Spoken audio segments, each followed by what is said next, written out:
Standard 9th और 10th के सभी विद्यार्थियों का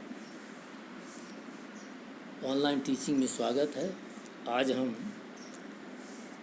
डायरेक्ट एंड इनडायरेक्ट स्पीच के पार्ट 5 को पढ़ेंगे। पार्ट 5 में इम्परेटिव सेंटेंस के बारे में आज पढ़ेंगे। तो सबसे पहले हम जान लेते हैं कि इम्परेटिव सेंटेंस किसे कहते हैं, एक किस प्रकार का वाक्य होता है, इसे समझ लेना बहुत ज़रूरी होता है। तो इम्परेटिव सेंटेंस में आज्ञा, विनय, परामर्श तथा शिक्षा प्रकट करने वाले वाक्य को इम्परेटिव सेंटेंस कहते हैं। आज्ञा सूचक वाक्य हो, विनय सूचक वाक्य हो, परामर्श सूचक वाक्य हो, ऐसे सेंटेंस हो तो उसे हम इम्परेटिव सेंटेंस कहते हैं।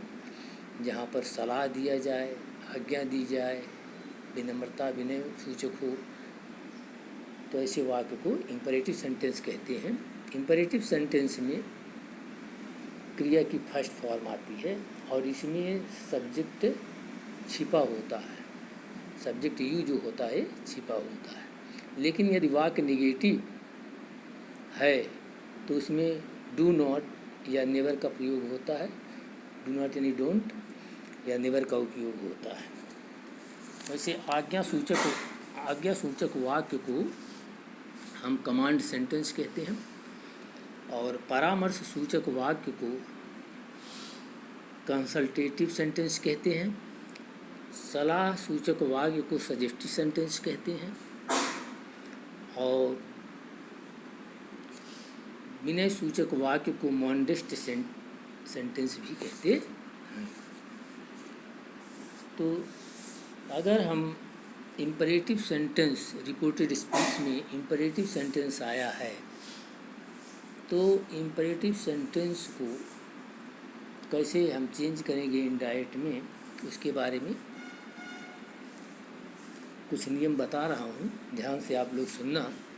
ऐसे सेंटेंस को जो इम्परेटिव हैं डायरेक्ट से इनडायरेक्ट बनाते समय निम्नलिखित बातों को ध्यान में रखना चाहिए। पहला है फर्स्ट, रिपोर्टिंग वर्ब जो सेड टू है उसको किस में चेंज करेंगे? Order, requested, forward, advice, suggested, instructed, reported speech के भाव के अनुसार बदलते हैं।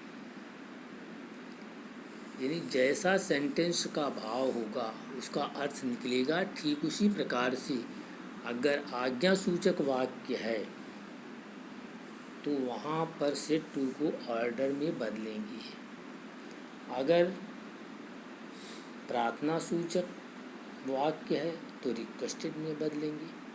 सलाह सूचक है, परामर्श सूचक है तो एडवाइस में बदलेंगे। इस ढंग से अपने सेड टू को चेंज करेंगे। रिपोर्टेड स्पीच, दूसरा नियम है रिपोर्टेड स्पीच की वर्ब के पहले टू का प्रयोग करते हैं। कौन सी वर्ब? रिपोर्टेड स्पीच में जो मेन वर्ब होगी उसके पहले इन्फिनिटिव टू का प्रयोग करोगे कंजक्शन के रूप में। अब तक बताया था पहले दैट का उपयोग, इफ़ या वेदर का उपयोग या WS वाले क्वेश्चन में इंट्रोगेटिव वर्ड का उपयोग। लेकिन इम्परेटिव सेंटेंस में इन्वर्टेड कॉमा हटाने के बाद अगर वाक्य पॉजिटिव है तो उसमें टू लगाओगे। अगर मान लो डोंट आया है तो डू हटा करके नॉट के बाद यानी मेन वर्ब के पहले टू लगाना है। अब एग्जांपल देखेंगे, डायरेक्ट दिया हुआ है, वीडियो में देख लेना है। The teacher said Mohan leave the room. यहाँ टीचर मोहन से कहता है लीव द रूम, क्लास छोड़ने की बात करता है तो ऑर्डर कर रहा है। सेड टू को ऑर्डर में बदलोगे। द टीचर ऑर्डर मोहन, इसके बाद मेन वर्ब लीव है, यहाँ इन्वर्टेड कॉमा हटा दिया, मेन वर्ब लीव है, लीव के पहले टू लगा देंगे, टू लीव द रूम। इसमें वर्ब फॉर्म चेंज करने की कोई ज़रूरत नहीं है, केवल इस इन्वर्टेड कॉमा हटा करके केवल टू जोड़ देना है, बाकी कोई चेंज है नहीं। इसके बाद सेकंड देखेंगे कि Raj said to his father please give me 10 rupees. Please शब्द आया है इसलिए सेड टू को यहाँ पर बदलना चाहिए, किसमें? रिक्वेस्टेड में। तो प्लीज़ शब्द यहाँ से हट भी जाएगा देखिए कैसे बनाते हैं। राज सेड टू को चेंज करो, पहले रिक्वेस्टेड में चेंज किया, राज रिक्वेस्टेड हिज फादर।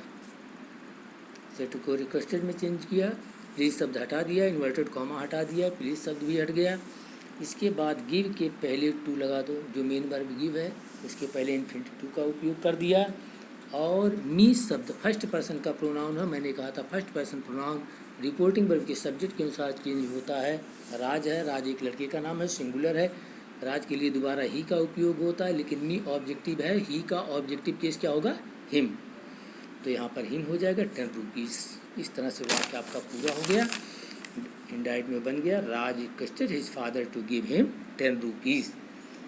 खास बात क्या ध्यान रखना है कि आज्ञा सूचक वाक्य में सेट टू को ऑर्डर में और प्रार्थना सूचक, आज्ञा सूचक वाक्य को ऑर्डर में और प्रार्थना सूचक वाक्य को रिक्वेस्टेड में बदलते हैं। प्रार्थना सूचक वाक्य जो होगा उसे रिक्वेस्टेड में, और जो आज्ञा सूचक वाक्य होगा वहाँ ऑर्डर में चेंज कर देते हैं।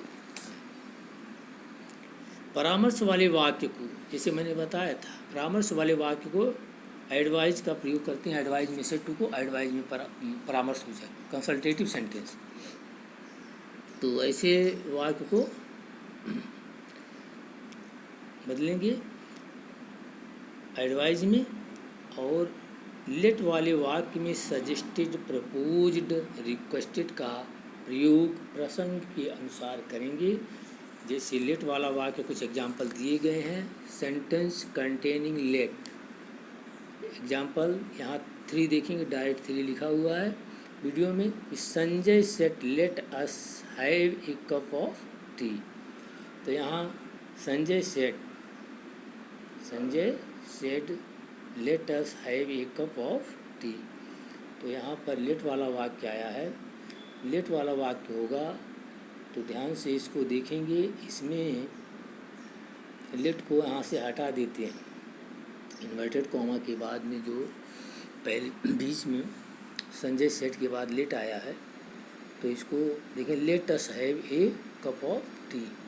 तो यहाँ पर सेड को प्रपोज में कर बदलेंगे, संजय प्रपोज्ड। यहाँ ऊपर दिया है लेट वाले वाक्य में सजेस्टेड, प्रपोज, रिक्वेस्टेड, जहाँ जैसा भाव निकलता हो प्रसंग के अनुसार। रिपोर्टेड स्पीच देखिए, let us have a cup of T दिया हुआ है, ये रिपोर्टेड स्पीच है। तो रिपोर्टेड स्पीच में जिस प्रकार की बात कही गई है उसके आधार पर, उसके भाव के, उसके सेंस के आधार पर हम सेट टू को, रिपोर्टिंग वर्ब को चेंज करेंगे। अधिक सजेस्ट किया गया होता तो सजेस्टेड में, रिक्वेस्ट किया गया होता तो रिक्वेस्टेड, अगर सेंटेंस में तो रिक्वेस्टेड में बदलते, लेकिन यहाँ पर प्रपोज किया गया एक कप टी के लिए, इसलिए संजय प्रपोज, सेट टू को प्रपोज में बदला। और इसमें लेट वाले वाक्य में कंजक्शन दैट का ही उपयोग होता है, इसलिए कंजक्शन दैट का उपयोग किया। लेट को हटा देते हैं, वहाँ से निकाल देते हैं।